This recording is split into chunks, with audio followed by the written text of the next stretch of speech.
Assalamualaikum. Welcome back to Love Islam channel. Don't forget to share, likes, and subscribe. Thank you. Malam Lailatul Qadar. Menurut Muhammad Quraisy Shihab, dalam bukunya yang berjudul Membumikan Al-Quran tahun 1999, tanda-tanda malam Lailatul Qadar harus diimani oleh setiap muslim berdasarkan pernyataan Al-Quran. Hal itu tertuang dalam Al-Quran surah Al-Qadar ayat 1 yang artinya sesungguhnya kami telah menurunkannya Al-Quran pada malam kemuliaan. Domirhu di sini merujuk pada Al-Quran. Malam Lailatul Qadar merupakan malam yang penuh berkah, di mana dijelaskan atau ditetapkan segala urusan besar dengan kebijaksanaan.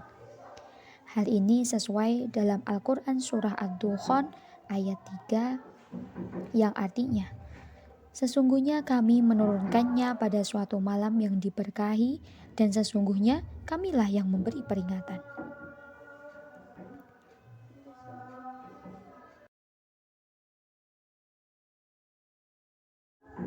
Salah satu peristiwa yang menyimpan banyak keistimewaan dan hikmah pada bulan Ramadan ialah malam Lailatul Qadar. Momen malam yang seluruh umat Islam berharap mendapatkannya.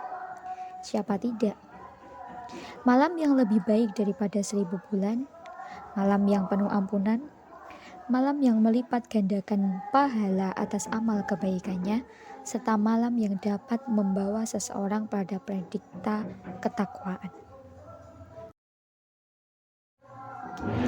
Ada beberapa sumber yang mengatakan bahwa pertanda datangnya malam Lailatul Qadar diantaranya adalah membekunya air, heningnya keadaan malam, bahkan menunduknya pepohonan. Benarkah itu? Mari kita telaah.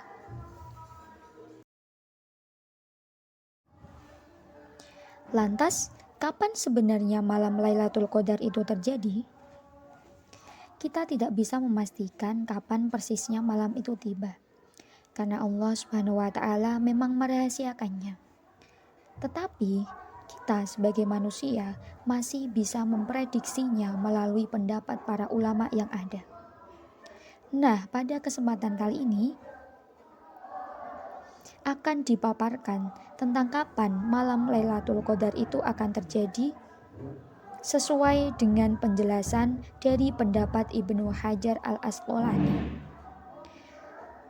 Beliau merupakan salah satu ulama hadis terkemuka dari madhab Syafi'i. Menurut beliau, terkait waktu terjadinya malam Lailatul Qadar ada banyak sekali pendapat. Bahkan masing-masing pendapat dengan landasan argumennya masing-masing. Ibnu Hajar sendiri dalam kitabnya Fathul Bari menyebutkan ada 45 pendapat soal ketetapan waktu malam Lailatul Qadar.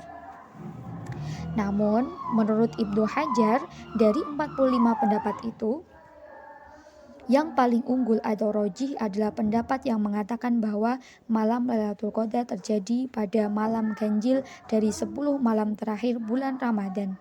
Jatuhnya di malam berbeda pada tiap tahunnya.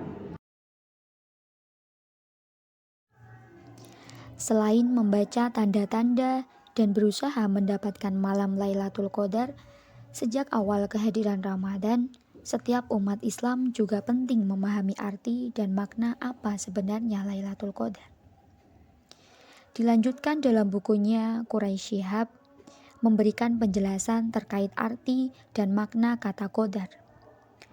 Penulis kitab tafsir Al-Misbah tersebut memaparkan 3 arti pada kata Qadar. Pertama, Qadar berarti penetapan atau pengaturan. Sehingga Lailatul Qadar dipahami sebagai malam penetapan Allah bagi perjalanan hidup manusia. Pendapat ini dikuatkan oleh penganutnya dengan firman Allah pada Al-Quran surah Ad-Dukhan ayat 3 di atas tadi. Ada ulama juga yang memahami penetapan itu dalam batas 1 tahun.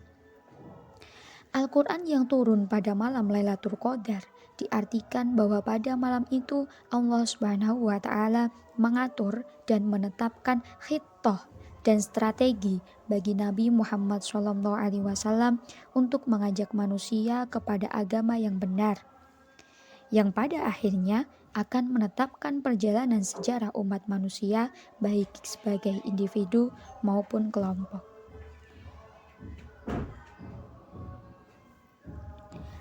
Kedua, kata qadar sendiri berarti kemuliaan. Malam tersebut adalah malam mulia yang tiada bandingnya.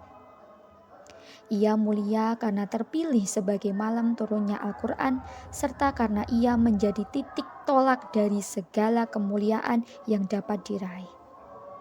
Kata qadar yang berarti mulia ditemukan dalam potongan ayat ke-91 surah Al-An'am yang berbicara tentang kaum musyrik. Dalam Al-Quran surah Al-An'am ayat 91 yang artinya, dan mereka tidak menghormati Allah dengan penghormatan yang semestinya, dikala mereka berkata, Allah tidak menurunkan sesuatu pun kepada manusia. Ketiga, qadar sendiri berarti sempit. Malam tersebut adalah malam yang sempit, karena banyaknya malaikat yang turun ke bumi, seperti yang ditegaskan dalam surah Al-Qadar ayat keempat, yang artinya, pada malam itu turunlah malaikat-malaikat dan ruh atau malaikat Jibril dengan izin Tuhannya untuk mengatur segala urusan.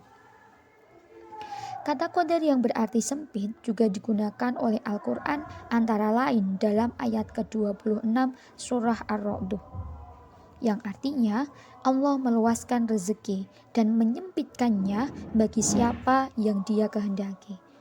Mereka bergembira dengan kehidupan di dunia, padahal kehidupan dunia itu dibandingkan dengan kehidupan akhirat hanyalah kesenangan yang sedikit.